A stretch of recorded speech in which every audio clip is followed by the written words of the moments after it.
पण विशेषतः त्यांनी जो एक अपप्रचार केला, फेक नरेटिव्ह, की शिवसेनेने हिंदुत्व सोडलं, उद्धव ठाकरेंनी हिंदुत्व सोडलं.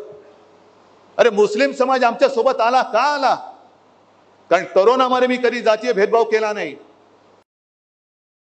मी मुख्यमंत्री पदाच्या त्या इब्रतीला किंवा शान जी होती तिला डाग लागू दिला नव्हता. सगळ्यांना समानतेने मी वागवलं होतं. आज जे काय भारतीय जनता पक्ष करतंय, हे तुम्ही सांगा मला की कोणी हिंदुत्व सोडलं? मी सोडलं का भाजपने सोडलं? आपण वक्फ बोर्डच्या सुधारणा विधेयकाला विरोध जरूर केला. का केला? कारण एक तर त्या वक्फ बिलाचा आणि आपल्या हिंदूंचा काडीचाही संबंध नाही. आणि संपूर्ण 2 दिवसातली त्यांची संसदेतली भाषणं जर का तुम्ही ऐकली, मला असं वाटतं तोही एक कार्यक्रम करा की नुसती त्या ठरावाच्या वेळेला अमित शहापासून सगळ्यांनी केलेली भाषणं फक्त सगळ्यांना ऐकवा.